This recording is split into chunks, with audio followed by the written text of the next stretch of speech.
This is SSN. Story Studio Network.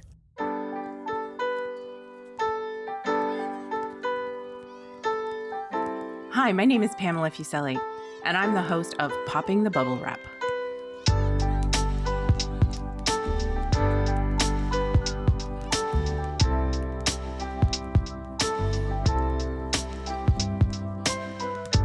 Are you the person in your family who worries about the safety of others, about buying safety products and using them? Are you yelling, "Yes, that's me"? This is the podcast for you. Raising a child or children can be a hair-raising undertaking, and keeping them safe is a priority. Parachute's Popping the Bubble Wrap podcast explores what you really need to think about as a parent or caregiver, and provides easy tips on prevention strategies. No bubble wrap here, though.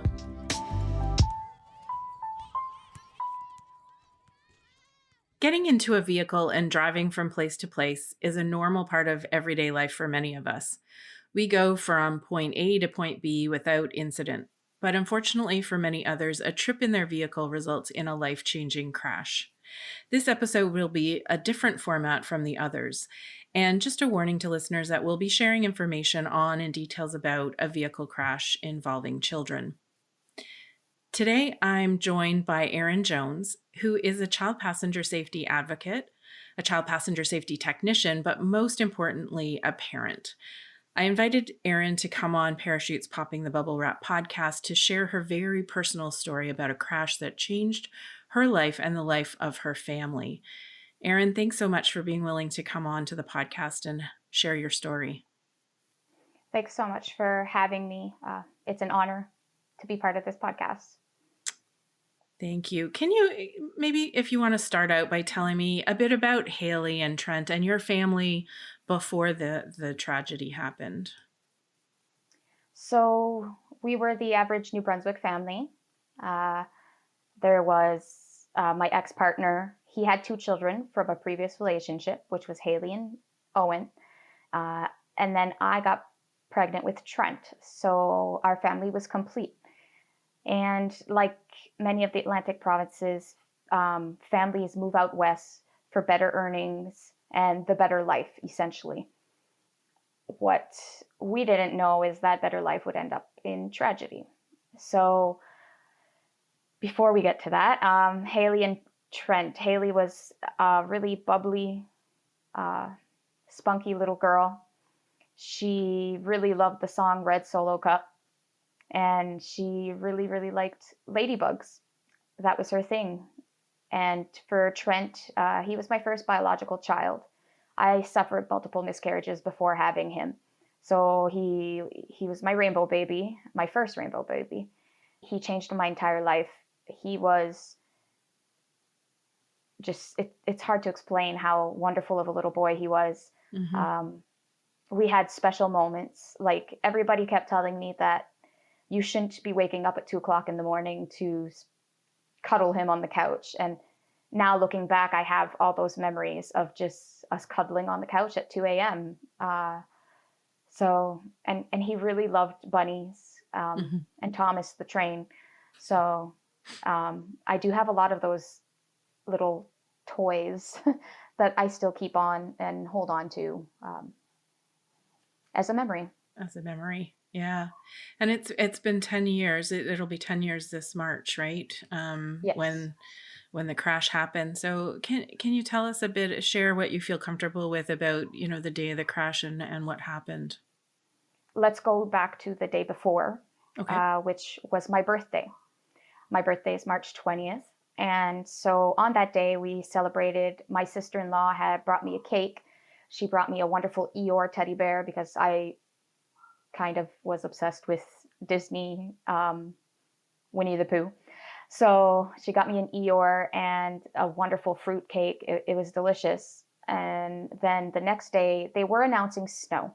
But as we all know, this is Canada. You drive according to the road conditions and you will and can be okay. So that's what we did. The next morning we checked the forecast, and we lived in Alberta at the time. So the main highway from Slave Lake, where we were residing, to Edmonton, if it's too bad of a condition, the government closes it. And then there's no access, no nothing. So the roads were completely open. And again, drive according to conditions. So we loaded up the children in the vehicle, all in age-appropriate car seats according to the law. And away we went. We were driving slower than normal, of course, because it was snowing. And we pulled over at one of those truck stop areas on the highway. Christine stopped to have a smoke, and I sat in the car with the kids, and we just, laughed and played around. They were fighting with each other. And then I snapped that very famous photo that everybody has seen, the last moments of my 3 children together. Roughly, I want to say half an hour, 45 minutes later, I don't know the exact time, I had seen this white Dodge Ram pickup truck almost hit a minivan quite far ahead from us. And I had looked at my sister-in-law and I said, like, what is he thinking? And then lo and behold, like not long after, he tried to pass a semi-truck and a construction truck and came right at us. My sister-in-law said to hold on, I'm taking the ditch, and that was it. We were struck head on. We were going 90 and he was going 120, and everything just spun and spun and spun. And I momentarily, it's huge head trauma. So I momentarily blacked out, but came back to, and, I knew Christine was gone. I knew just by the way she was positioned. It's like, you just know. I couldn't see Haley. And I heard my baby boy take his last breaths. And it something I don't ever wish on anybody. My oldest, Owen, how he survived is a pure miracle. And he was screaming. He was fully conscious. And he had a level 4 concussion. And a whole bunch of broken bones and a collapsed lung. And the doctors even told us, like, we don't, and he was conscious in the ambulance. Like everybody, the paramedics and everybody, they were just like, I don't understand how he's talking. And yes, it wasn't all coherent, but he was talking, which somebody with a level 4 concussion, that's just, it doesn't happen. So we went to the hospital. We were rode in the same ambulance. It's a double wide ambulance, which was just piloted as a program when we had access to it at that point. So they brought us to the first hospital in Westlock, where I don't know what happened after that. I was not told my children were dead, even though I knew, but I didn't know. I wasn't told till several hours later, when my partner had showed up, and I said, how are the kids? Are the kids okay? Like, where are they? And that's when he let me know that Christine, Haley, and Trent had not made it. And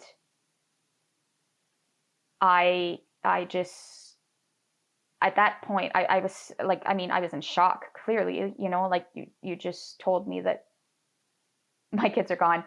Growing up, I knew I was going to be a mom. That was my dream, was to be a mom. And I met my now husband, and we have a daughter together. So it's wonderful. Me and my ex-partner, we did have Oliver, our rainbow baby, after the accident. And he is the most amazing little kid ever. Smart. And he'll be able, he could tell you something out of the encyclopedia if he wanted to. He uses pretty big words, some that we don't quite understand, but he knows them. So, and Elizabeth, she's spunky. I love her. She's got character. She takes after me. She's a go-getter. So, and my husband's wonderful. He supports me in everything. And we're one great big blended family all together. Oh, that's wonderful to hear that you've been able to deal with, if you ever be able to deal with, people talk about closure and all that stuff, and I think there's, varying degrees of that, but you've turned your experience into some really focused activities, and you did that because you understood learned afterwards that there were things that could have been done differently that may or may not have changed the actual outcome, but may have. Could have. Yeah, could have, as you say. Can you share what your journey learning about that and where you've come to today? Yeah, so not long, ever since the accident, I've always like paid it forward, found ways that I could help others. And then one day I was just scrolling through Facebook and I noticed this post about a little girl in the US who had survived internal decapitation. And I was like, whoa, that's how my son died. So what can I do to help prevent that if this child survived? And so that's where it started. That's where the light bulb started. And at that point, I had gotten pregnant with my daughter, and a few techs, car seat technicians here in the Fredericton area were like, hey, you should take the course, and hey, you should share your story. And my story had initially started with advocacy to change the reckless driving laws.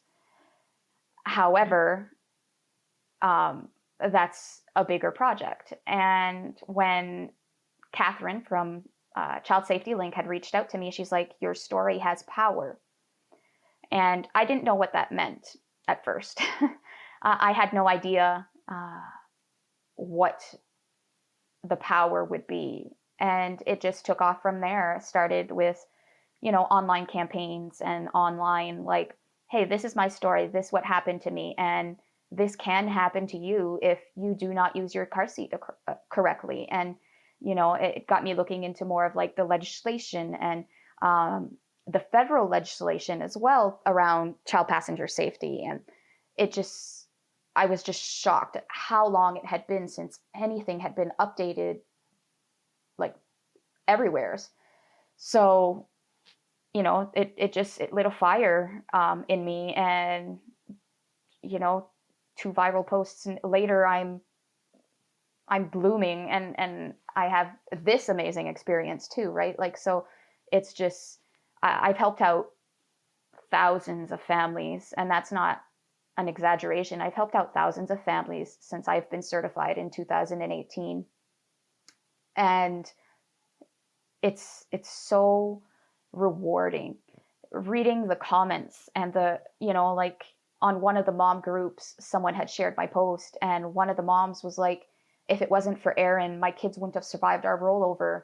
And that just means so much, like, even though that the governments are not always listening to me and not scheduling the meetings and not doing the change is happening. Change is happening because even in the mom groups, the moms now, the majority of them are all like, oh no, you have to rear face pass too.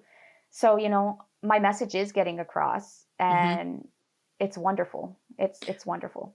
I think they can relate to you as a parent, but also in your role as a car seat technician.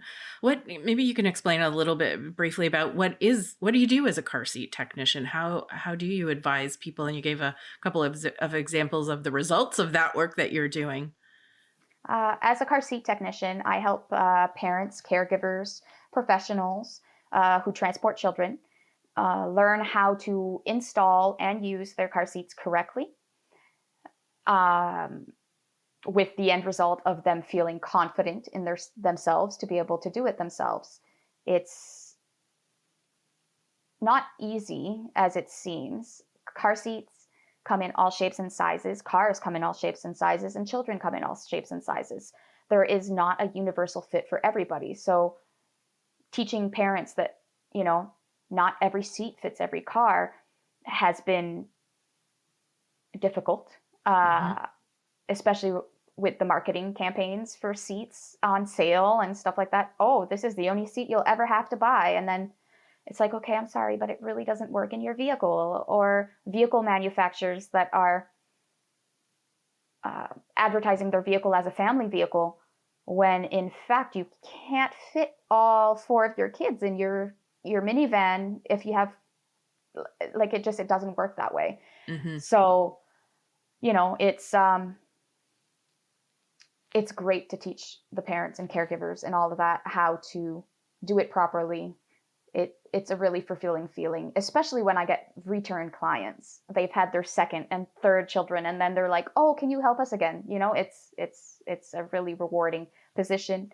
It's volunteer based in my province, and hopefully someday it will be a paid position, which would be great. But yeah, it's very rewarding.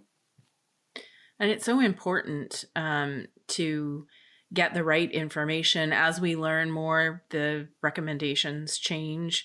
And, I know when I used to speak to parents about car seats, they'd say, "Oh, I have a dumb question." And I said, there is no dumb question. It takes, 2-3 days to be certified as a technician, and then repeated, upgrading of your skills. You'd think it would be easier than it is. Plus, our curriculum just got updated, so it's an even longer course with more education for us being trained as technicians. So it's everybody who thinks that, oh, you just got all your information off the internet and that's how you became certified. No.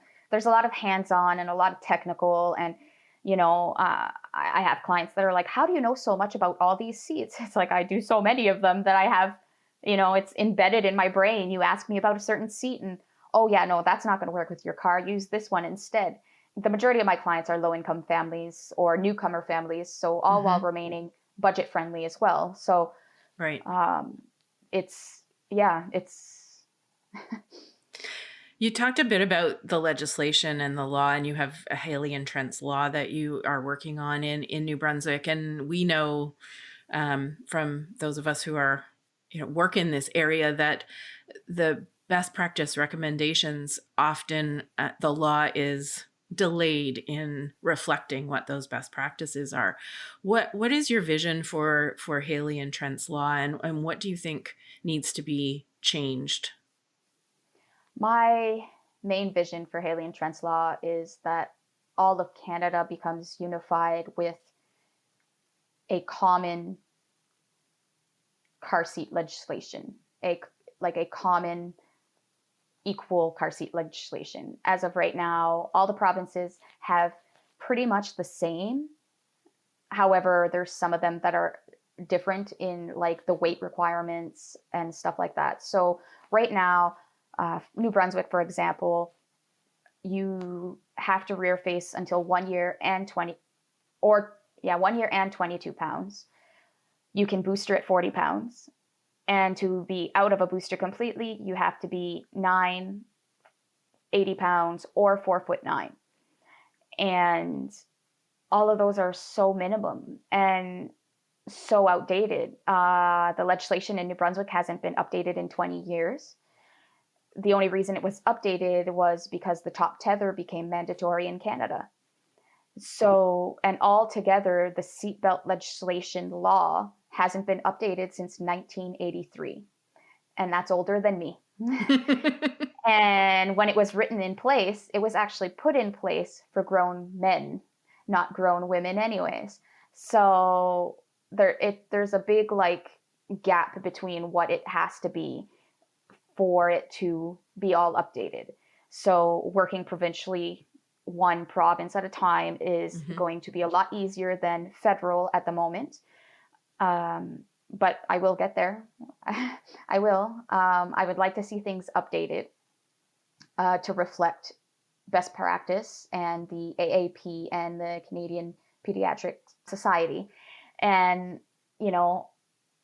which is rear facing till you max out the limits of your seat with a minimum of 2 years and 22 pounds. However, maxing out that seat is goal. That's where you want to be. To booster, we need an age limit on our booster laws for the provinces that do have a booster law. We need to add that 4 years minimum and 40 pounds. It has to be and, it can't be or or else we're going to have children that are way too little in boosters. And to be out of the booster would be 12 years old or 4'9", and that the child is able to 5-step in a vehicle. 5-step is when you have your belt positioned properly on your body to help you in the event of collision, so that all the main hard points on your body are able to hold you in place in the event of a collision. And one of the main reasons that we want all this raised, and I talk about maximum of the seat, is because bone maturity doesn't start until the age of 4. And in some cases, depending on the child, that bone maturity won't even start to solidify till closer to age 6 and 7. So we have to slow down and stop wanting to skip to the next step so fast, when even though your child is, let's say, a 50-pound 3-year-old, which it does happen, that child still has 3-year-old bones. So keeping those bones protected is going to be the most important part in your role as a parent and a caregiver to keep that child safe. Yeah, absolutely. And, on every ride, being safe and being buckled in the appropriate seat, in the appropriate way. We're going to wrap up, but what is the one piece of advice that you would have for other parents when it comes to child passenger safety? Just because your grandmother or your mom or your aunt did it that way, it doesn't mean that it's how it should be. Child passenger safety is one of the most important things we have to do as parents and caregivers. And it's not a joke. It's not a joke. My children might not have still survived with the appropriate seats. Haley was in a booster, Trent was forward facing, and Owen was in a booster. And Trent should have been rear facing, she should have been in a harness, and he should have been in a harness. So it's not a milestone. It's not a milestone. And a milestone is reaching graduation, getting married, having kids. That's a milestone. Switching your baby around because they don't look comfortable, it's not a milestone. Thank you, Eran. You are an inspiration to a lot of parents, but also people like me and the team at Parachute and the team at Child Safety Link. It takes a lot to be able to share what you've experienced and to be such a vocal advocate. There are days when it's much more difficult than others, but it really does make a difference because it takes it out of the realm of numbers and data, and really talks about what the impact of one crash can have and how important it is to be buckled in safely. The value, as you said, of the family and the memories that you have are fantastic. And, but you wouldn't change that, to have your children back, right? And prevention like this is exactly that. You can't go back sometimes once you've had that injury. And so thank you for being brave and sharing your story, but also being such a vocal advocate, because we know that these changes need to be made. So thanks so much for sharing your story and for coming on the podcast with me. Thanks for having me.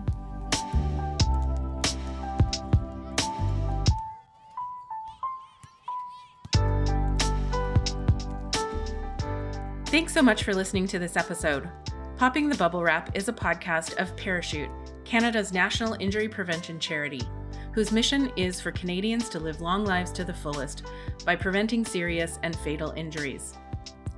This episode wraps up Season 1 of Popping the Bubble Wrap. We've covered a wide range of topics, and I've had the honor of talking with parents from across the country who shared their family stories and experiences. When we began this podcast, our goal was to empower and support parents to focus on the real causes of serious injury and to promote popping the bubble wrap on issues that result in the normal bumps and bruises of a child developing. I hope we've achieved this.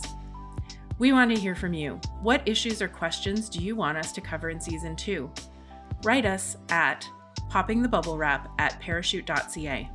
You can also leave a message at 647-776-5123.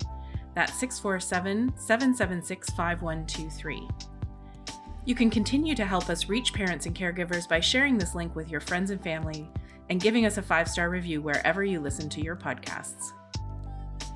Popping the Bubble Wrap is produced for Parachute by Story Studio Network and Eye Contact Productions.